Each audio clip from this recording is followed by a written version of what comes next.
Assalamualaikum warahmatullahi wabarakatuh. Di sini kami akan mempresentasikan tentang Pancasila sebagai sistem filsafat.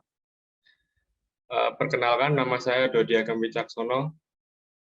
Nama saya Izhar Afliansyah dengan NIM 21114131. Lestari dengan NIM 21114146. Nama saya Galang Sabto Haji Pangestu, NIM 21114177. Perkenalkan, nama saya Kurniawan Nusada Wahid dengan NIM 21114188. Yang pertama adalah pengertian filsafat.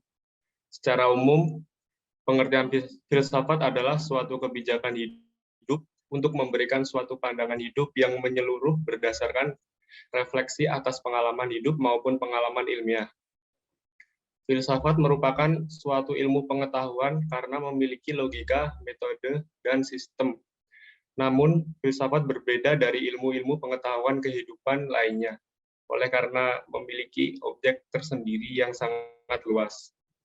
Sebagai contoh, dalam ilmu psikologi mempelajari tingkah laku kehidupan manusia. Namun, dalam ilmu filsafat tidak terbatas pada salah satu bidang kehidupan saja, melainkan memberikan suatu pandangan hidup yang menyeluruh, yaitu tentang hakikat hidup yang sebenarnya. Pandangan hidup tersebut merupakan hasil pemikiran yang disusun secara sistematis menurut hukum-hukum logika. Secara yang berfilsafat akan diambil apa yang telah ditangkap dalam pengalaman hidup maupun pengalaman ilmiah. Kemudian memandangnya di bawah suatu horizon yang lebih luas, yakni sebagai unsur kehidupan manusia yang menyeluruh. Menurut para ahli, berikut beberapa pengertian filsafat menurut para ahli yang memiliki pengertian jauh lebih luas dibandingkan dengan pengertian menurut bahasa. Yang pertama dari Cicero 106 sampai 45 sebelum Masehi. Filsafat adalah seni kehidupan sebagai ibu dari semua seni. Yang kedua, Aristoteles 384 sampai 322 sebelum Masehi. Filsafat adalah memiliki kewajiban untuk menyelidiki sebab dan asas segala benda. Yang ketiga, dari Plato, tahun 427 sampai 347 sebelum Masehi. Filsafat itu adalah tindaklah lain dari pengetahuan tentang segala yang ada. Yang keempat, Al-Farabi, wafat 950 Masehi. Filsafat itu adalah ilmu pengetahuan tentang alam yang maujud dan bertujuan menyelidiki hakikatnya yang sebenarnya. Yang kelima, dari Thomas Hobbes, tahun 1588 sampai 1679. Filsafat ialah ilmu pengetahuan yang menerangkan perhubungan hasil dan sebab atau sebab dari hasilnya. Dan oleh karena itu senantiasa adalah suatu perubahan. Yang keenam, Johann Gottlieb Fichte, tahun 1762 sampai 1814. Filsafat merupakan ilmu dari ilmu-ilmu, yakni ilmu umum yang jadi dasar segala ilmu. Filsafat membicarakan seluruh bidang dan seluruh jenis ilmu untuk mencari kebenaran dari seluruh kenyataan. Yang ketujuh, dari Immanuel Kant, tahun 1724 sampai 1804.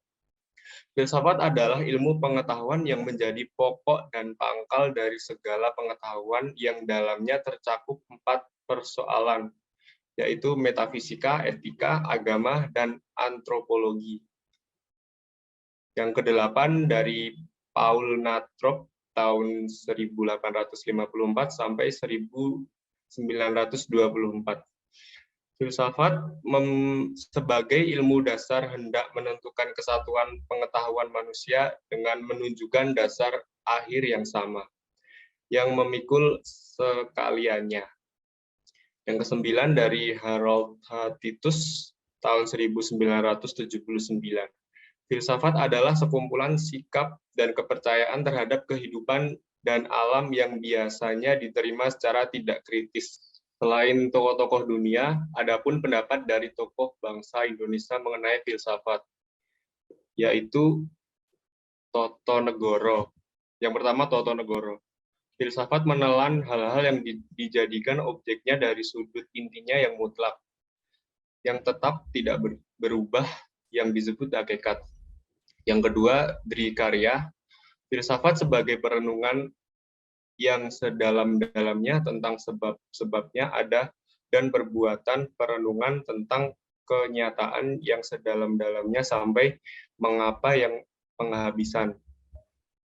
Yang ketiga, Sidi Ghazalbah, berfilsafat ialah mencari kebenaran dari kebenaran untuk kebenaran tentang segala sesuatu yang dipermasalahkan dengan berpikir radikal, sistematik, dan universal. Yang keempat, Hasbullah Bakri. Ilmu filsafat adalah ilmu yang menyelidiki segala sesuatu dengan mendalam mengenai ketuhanan, alam semesta, dan manusia sehingga dapat menghasilkan pengetahuan tentang bagaimana sikap manusia itu sebenarnya setelah mencapai pengetahuan itu.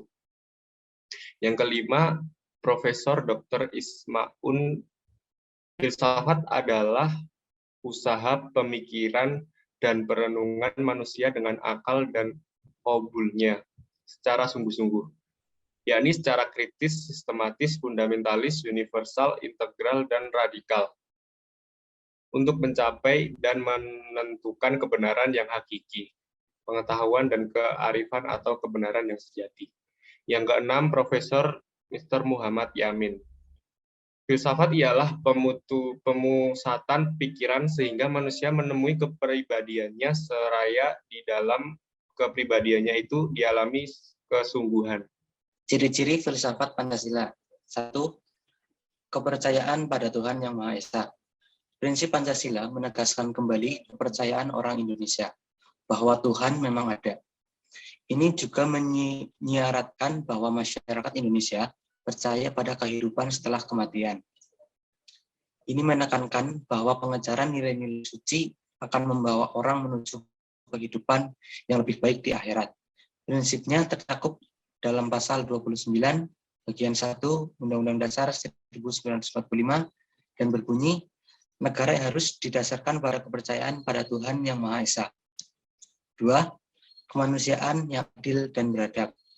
Prinsip ini mengharuskan manusia diperlukan dengan memperhatikan martabat mereka sebagai ciptaan Tuhan. Ini menekankan bahwa orang Indonesia tidak mentolerir penindasan fisik atau spiritual manusia oleh rakyat mereka sendiri atau oleh negara maupun seperti ciri-ciri demokrasi konstitusional. 3. Kesatuan Indonesia. Prinsip ini mewujudkan konsep nasionalisme, cinta untuk bangsa dan tanah air seseorang. Ini membayangkan kebutuhan untuk selalu menumbuhkan kesatuan dan integrasi nasional. Nasionalisme Pancasila menuntut agar orang Indonesia menghindari perasaan superioritas atas dasar etnik karena alasan keturunan dan warna kulit.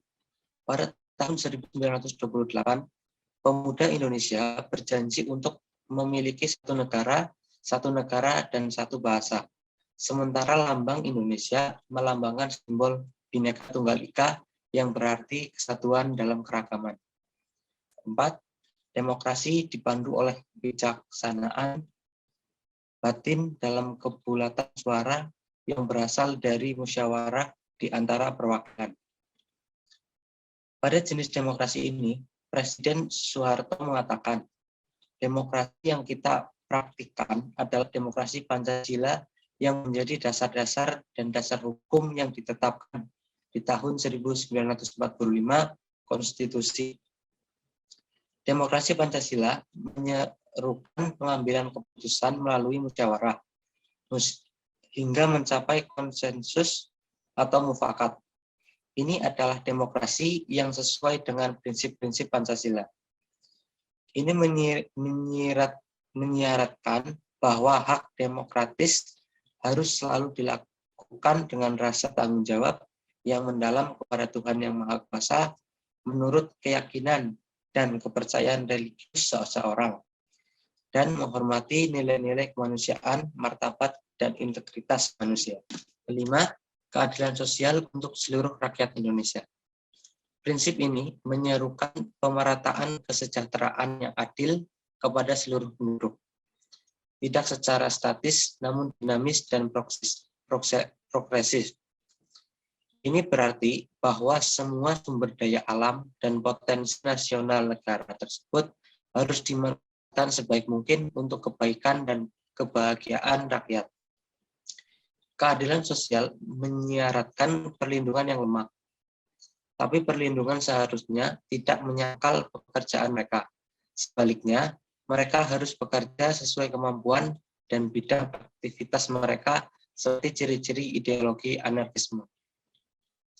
Inti sila-sila Pancasila meliputi Tuhan, yaitu sebagai kuasa prima, manusia, yaitu makhluk individu dan makhluk sosial, satu, yaitu kesatuan memiliki kepribadian sendiri, rakyat, yaitu unsur mutlak negara, harus bekerja sama dan gotong royong.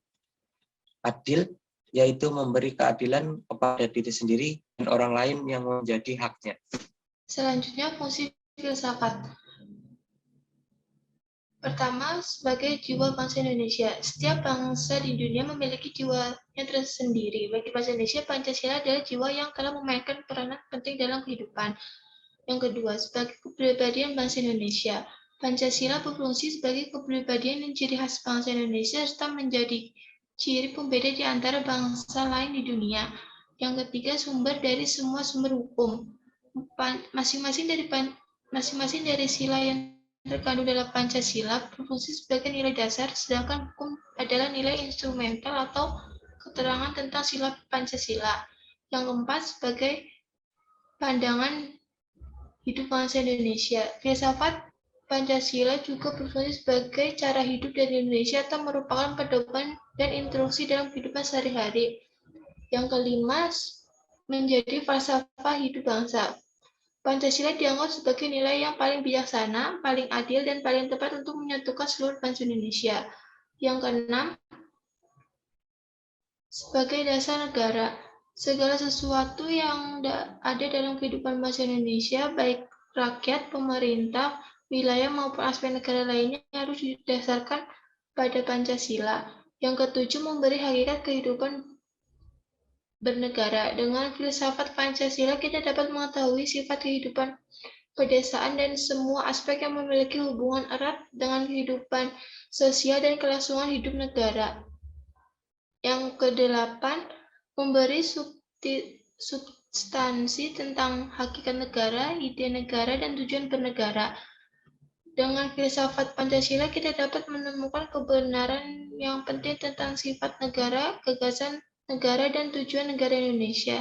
Yang kesembilan, menjadi perangkat ilmu kenegaraan. Fungsi filsafat Pancasila yang terakhir ialah memberikan perangkat ilmu pengetahuan yang berbeda, khususnya ilmu pengetahuan yang berkaitan dengan kehidupan bernegara. Hal ini dapat tercermin dari berbagai contoh Pancasila sebagai pengetahuan ilmiah. Tujuan dari Pancasila sebagai sistem filsafat yaitu untuk menciptakan bangsa yang religius dan patuh kepada Allah yang Maha Kuasa. Yang kedua, menjadi bangsa yang menjaga keadilan baik secara sosial maupun ekonomi. Yang ketiga, untuk menjadi bangsa yang menghormati hak asasi manusia untuk dapat berada dalam kaitannya HAM dengan Pancasila sebagai dasar negara kita. Untuk menciptakan sebuah bangsa yang menjunjung tinggi demokrasi. Yang terakhir, menjadi negara nasionalis dan cinta tanah air Indonesia. Landasan filsafat. Landasan ontologi Pancasila. Ontologi menurut Aristoteles adalah ilmu yang menyelidiki hakikat sesuatu atau tentang berada atau eksistensi dari disamakan artinya dan metafisika. Masalah ontologis antara lain, apakah hakikat sesuatu itu? Apakah realistis yang ada tampak ini?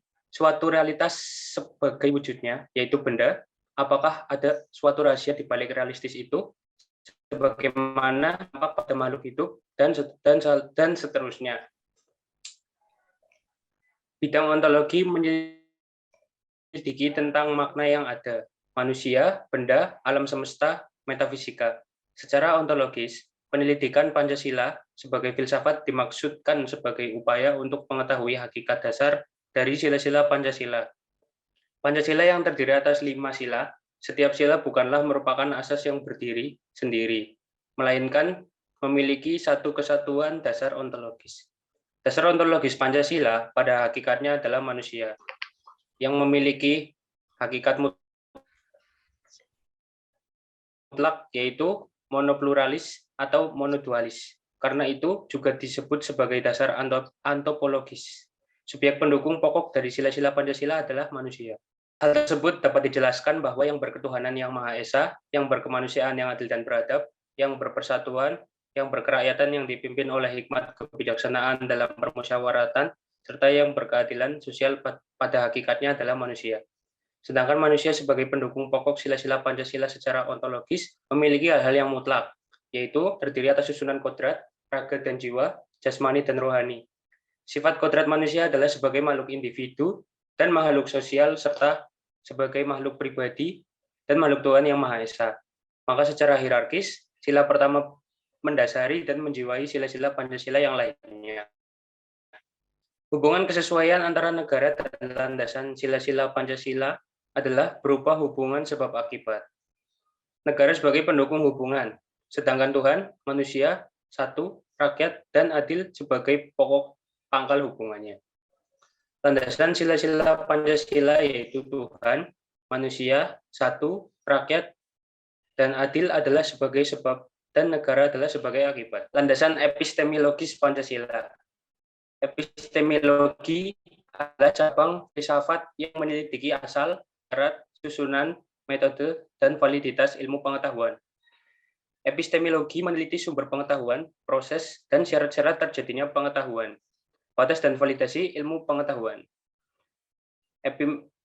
Epistemologi adalah ilmu tentang ilmu atau teori terjadinya ilmu atau sin of sin.